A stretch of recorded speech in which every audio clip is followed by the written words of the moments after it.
Good morning વિદ્યાર્થી મિત્રો. શ્રી ભગવતી વિદ્યાલય આપનું હાર્દિક સ્વાગત કરે છે. ધોરણ 6 વિષય સામાજિક વિજ્ઞાન, ચેપ્ટર નંબર 11 ભૂમિ સ્વરૂપો. નંબર 11 ભૂમિ સ્વરૂપો. પૃથ્વીના પોપડાની અંદર સમયાંતરે હલનચલન થતું હોય છે. તે જમીનના સ્વરૂપો રચે છે અને બદલે છે. આવા અનુભવો પણ આપણને ભૂકંપના આંચકાઓ દ્વારા, તો ક્યારેક જ્વાળામુખી કે ક્યારેક સુનામી જેવી ઘટનાઓ દ્વારા થાય છે. આ હલનચલનથી ક્યારેક પર્વતો, ઉચ્ચ પ્રદેશો અને ફાટખીણોની રચના થાય છે. તે ઉપરાંત નદી, હિમનદીઓ, પવન, સમુદ્રના મોજા જેવા કુદરતી બળોના લીધે ધોવાણ અને નિષ્પેષણ ક્રિયાઓ દ્વારા કાપના મેદાનો, ખીણો અને કોતરોની રચના થાય છે. હવે વિદ્યાર્થીઓ અહીં જોઈએ કે પૃથ્વીની અંદર જે સમયાંતરે એટલે કે વારંવાર કોઈને કોઈ પ્રક્રિયા થતી હોય છે. એમાં ક્યારેક પૃથ્વીના પેટાળમાં ગરમી વધી જવાને કારણે એ બહાર આવવા માગતી હોય તો એ જ્વાળામુખી સ્વરૂપે આવી શકે છે, અથવા તો ભૂકંપ સ્વરૂપે આવી શકે છે, અથવા તો સુનામી સ્વરૂપે એ બહાર નીકળી શકે છે.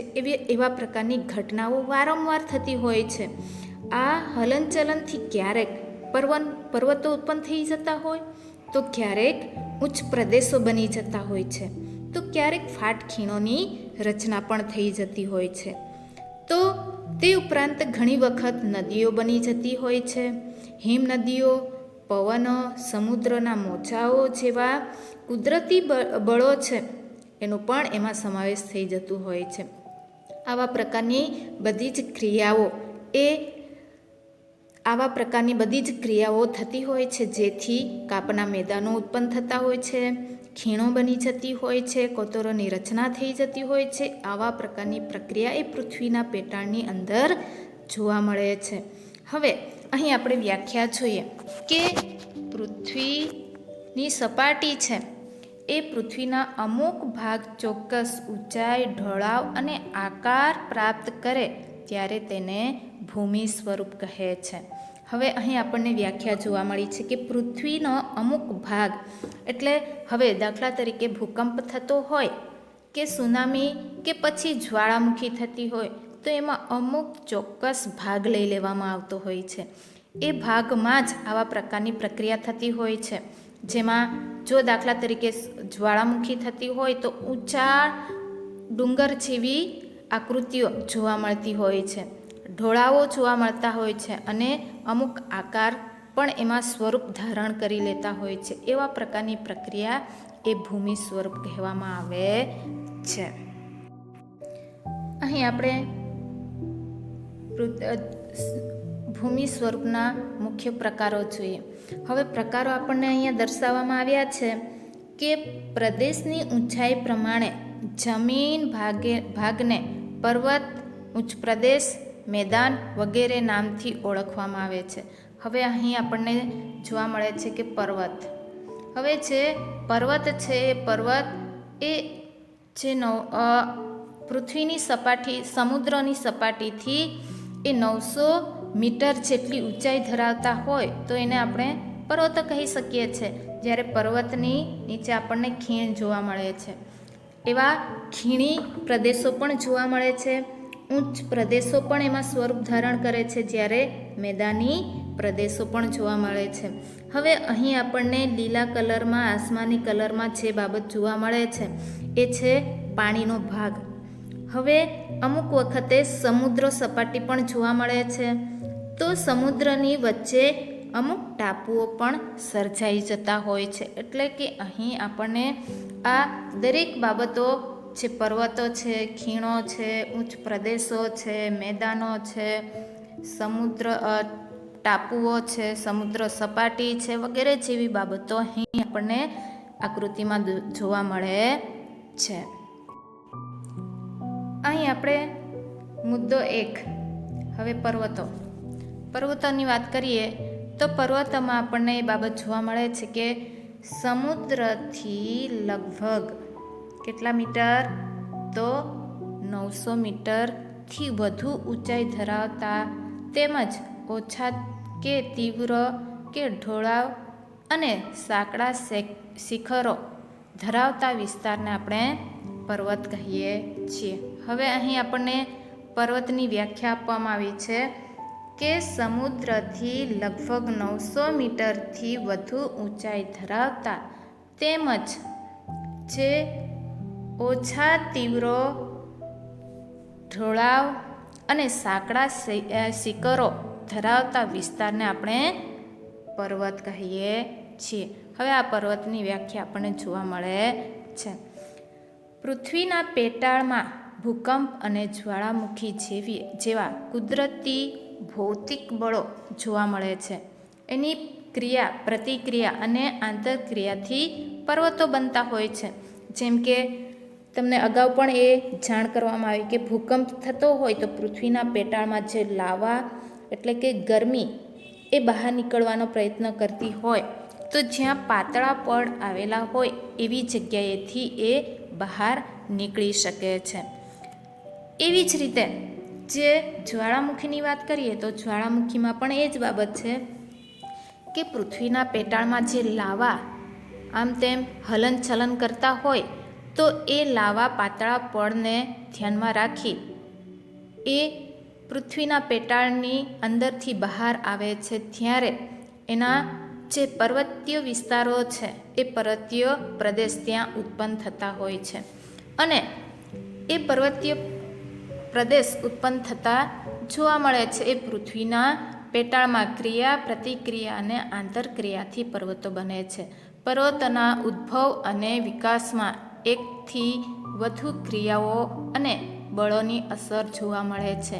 તેથી પર્વતો તેના વિવિધ પાસાઓના સંદર્ભમાં એકબીજાથી અલગ જોવા મળે છે.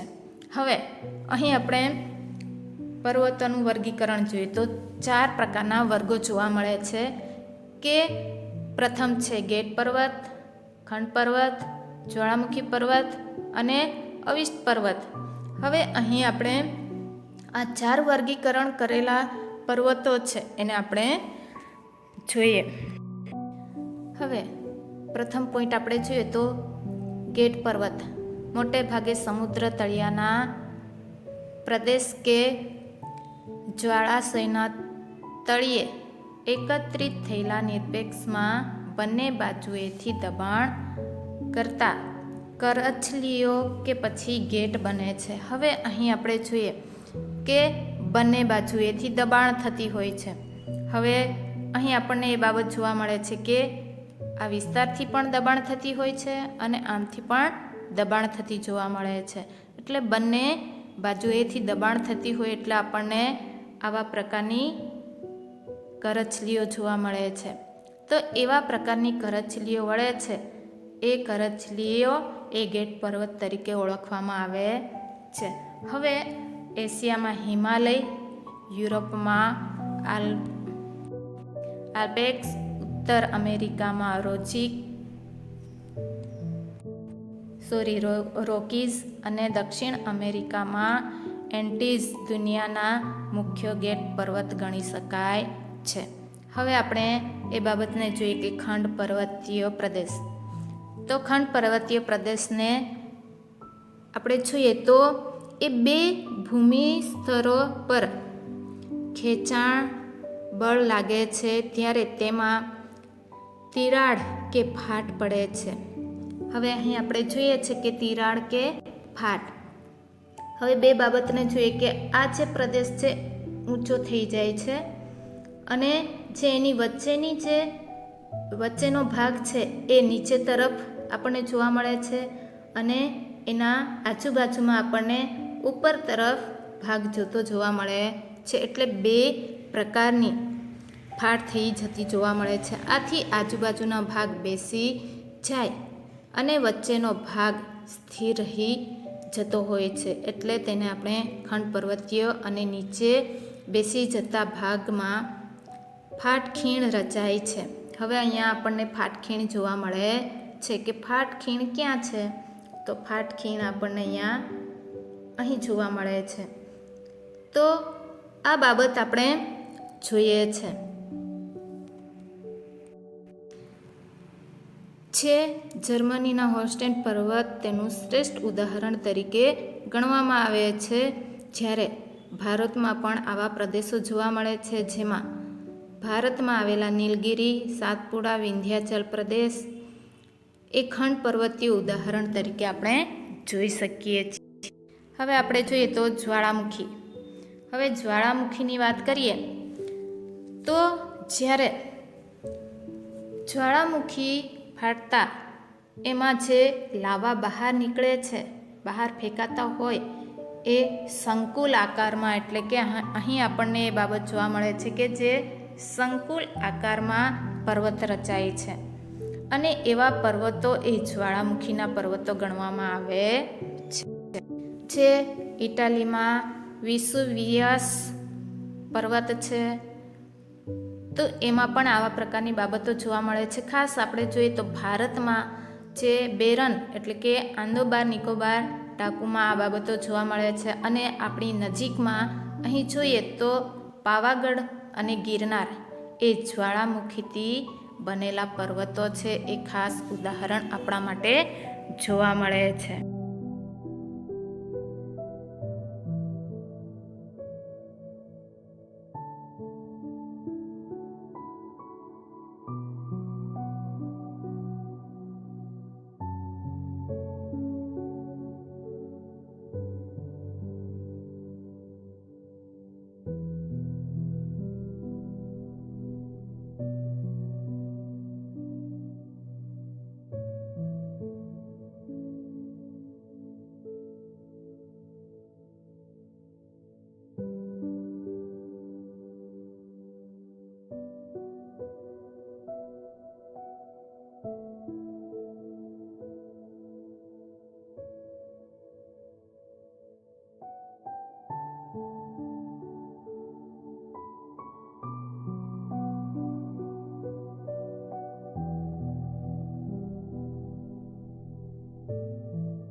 ખાસ ઉદાહરણો આપણને જોવા મળે છે, જેમ કે મેક્સિકો છે, કોલંબિયા છે, ભારત છે, તિબેટ છે વગેરે જેવા જે દેશો છે એ દેશો ઉચ્ચ પ્રદેશો ધરાવતા જોવા મળે છે.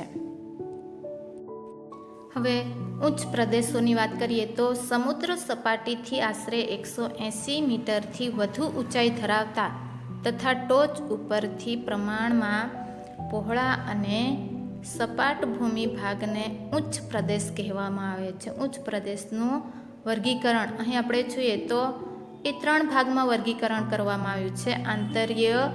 આંતર પર્વતીય પ્રદેશ, પછી પર્વતીય પ્રાંતીય પ્રદેશ અને ખંડીય ઉચ્ચ પ્રદેશ. આવા 3 ભાગમાં આપણને અહીં ઉચ્ચ પ્રદેશો જોવા મળે છે. હવે આંતર પર્વતીય ઉચ્ચ પ્રદેશને જોઈએ કે ચારે બાજુએથી ઊંચા પર્વતમાળાઓથી પૂર્ણ રીતે કે આંશિક રીતે ધોવાયેલ ભૂમિ ભાગને આંતર પર્વતીય ઉચ્ચ પ્રદેશ કહેવામાં આવે છે. જેમ કે દાખલા તરીકે જોઈએ તો તિબેટનો જે ઉચ્ચ પ્રદેશ છે એ ઉચ્ચ પ્રદેશ આપણને જોવા મળે છે. હવે અહીં આપણે જોઈએ કે આંતરીય ઉચ્ચ પ્રદેશ, અહીં આપણને આકૃતિમાં એ બાબત જોવા મળે છે કે અમુક જગ્યાએ આપણને ધોવાણ જોવા મળે છે, અમુક જગ્યાએ ઊંચો પ્રદેશ જોવા મળે છે, અમુક જગ્યાએ ખીણ જોવા મળે છે. એવી રીતે આપણને આ બધી જ બાબતોનો સમાવેશ થતો જોવા મળે છે. એટલે કે જે ભાગ અહીં આપણને કહેવામાં આવ્યું છે કે જે ભાગ છે એ ભાગ એ ઊંચા ચારે બાજુએથી ઊંચાઈ અથવા તો પર્વતમાળાઓથી પૂર્ણ રીતે કે આંશિક રીતે, હવે અમુક ભાગ પૂર્ણ રીતે એ ઉચ્ચ પ્રદેશ છે, જ્યારે અમુક ભાગ એ ધોવાણ સ્વરૂપે ધોવાયેલો છે, અને એ અમુક ભાગ એ ધોવાણ સ્વરૂપે ધોવાયેલો છે એ સપાટ ભૂમિ પણ ધરાવતો હોય છે. એવા પ્રકારની બાબતો અહીં આપણને જોવા મળે છે. જ્યારે પર્વત પ્રાંતીય પ્રદેશને આપણે જોઈએ તો પર્વતની તળેટીમાં એક તરફ એ સીધો ઢોળાવ ધરાવતા પ્રદેશને પર્વત પ્રાંતીય ઉચ્ચ પ્રદેશ કહેવામાં આવે છે. હવે અહીં આપણે જોઈએ તો અહીં આપણને એ બાબત દર્શાવેલી જોવા મળે છે કે જે અમુક ભાગ એ તળ સપાટી તરફ સીધો ઢોળાવ જોવા મળે છે. હવે અહીં આપણને એ બાબત જોવા મળે છે કે અમુક ભાગ છે એ અમુક પર્વતીય પ્રાંતીય પ્રદેશ તરીકે આપણે એને જોઈ શકીએ છીએ, જ્યારે અમુક તરફ સીધો ઢોળાવ જોવા મળતો હોય છે. એવા જે ઉદાહરણો છે એ દક્ષિણ અમેરિકા, US, ભારતમાં પણ જોવા મળે છે. એમાં ભારતમાં શ્રેષ્ઠ આપણે જોઈએ તો માળવાના જે પ્રદેશો છે એ પ્રદેશોમાં આપણને આવા પ્રકારની બાબતો જોવા મળે છે. ખંડીય ઉચ્ચ પ્રદેશ. હવે ભૂગર્ભમાં હલનચલનથી જે રચાયેલા ભૂમિ ભાગ કે મોટા ભૂમિ ભાગ પર લાવાના સ્તરો ખૂબ જ ઊંચાઈ સુધી ઠાલવેલા જોવા મળતા હોય છે. એનું નિર્માણ એ ઉચ્ચ પ્રદેશો દ્વારા થાય છે. જેમ કે આપણા ભારતમાં મહારાષ્ટ્રના લાવાના ઉચ્ચ પ્રદેશો એ ખાસ મહત્ત્વના આપણને જોવા મળે છે. હવે ઉચ્ચ પ્રદેશોનું મહત્ત્વ આપણે જોઈએ તો મહત્ત્વની વાત કરીએ તો ઉચ્ચ પ્રદેશની લાવાની ફળદ્રુપ જમીન હોય છે, તો એમાં કપાસની ખેતી ખૂબ જ અનુકૂળ બને છે. પ્રાચીન નક્કર ખડકોના ઉચ્ચ પ્રદેશોમાંથી લોખંડ, મેંગનીઝ, સોનું જેવી કિંમતી ખનિજો મળી આવે છે. જેમ કે ભારતમાં છોટા નાગપુરના નો ઉચ્ચ પ્રદેશ છે, એ ઉચ્ચ પ્રદેશોના ઢોળાવો એ પશુપાલન માટે પણ ખૂબ જ ઉપયોગી છે, અને સાથે સાથે પ્રવાસન અને ફિલ્મો શૂટિંગ માટે પણ એ ખૂબ જ ઉપયોગી બની રહ્યું છે. હવે મેદાનો. સમુદ્ર સપાટીથી 180 મીટરથી ઓછી ઊંચાઈએ આવેલા સમતલ કે સપાટ ભૂમિ ભાગને મેદાન તરીકે ઓળખીએ છીએ. હવે દુનિયાના મોટા ભાગના મેદાનો એ નદીઓ દ્વારા ઠલવાયેલા માટીમાંથી નિર્માણ પામ્યા છે. નદીઓ સિવાય કેટલાક મેદાનોનું નિર્માણ એ પવન, જ્વાળામુખી અને હિમ નદીઓ દ્વારા પણ જોવા મળે છે. મેદાનોનું વર્ગીકરણ જોઈએ તો એ મેદાનોનું વર્ગીકરણ એ 3 ભાગમાં જોવા મળે છે. તો એ 3 ભાગની વાત કરીએ તો કિનારાના મેદાનો,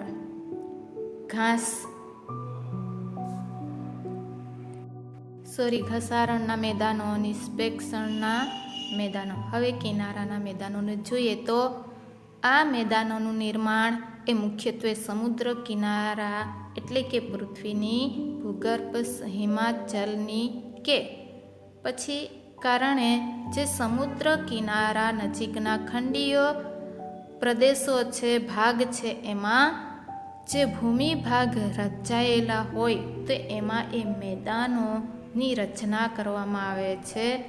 તો એને આપણે મેદાનો કહીએ છીએ. આવા મેદાનો મોટે ભાગે ભૂમિખંડના કિનારે જોવા મળતા હોય છે, જેમાં મેક્સિકોના આ કિનારે એ ખૂબ જ મોટા પ્રમાણમાં જોવા મળે છે અને એ સંયુક્ત રીતે રાજ્યોમાં એ ફેલાયેલા જોવા મળે છે. જેમ કે અમેરિકાના દક્ષિણ પૂર્વમાં આવેલ જે મેદાનો છે તે ખાસ તેનું ઉદાહરણ જોવા મળે છે. જમીનના તળિયે એ ઘસારાના કારણે પણ આવા મેદાનોનું નિર્માણ થતું હોય છે. જે ઓસ્ટ્રેલિયાનું મેદાન, જે મધ્યનું મેદાન છે, એ આ પ્રકારે નિર્માણ પામેલું છે.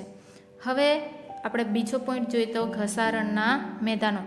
પૃથ્વીની સપાટી પર સતત ઘસારણની પ્રક્રિયા ચાલતી રહે છે, જેનાથી લાંબે ગાળે પર્વતો તથા ઉચ્ચ પ્રદેશો, નદીઓ, પર્વતો અને હિમ નદીઓ જેવા જે પરિબળો છે એના દ્વારા ઘસાઈને મેદાનો બને છે.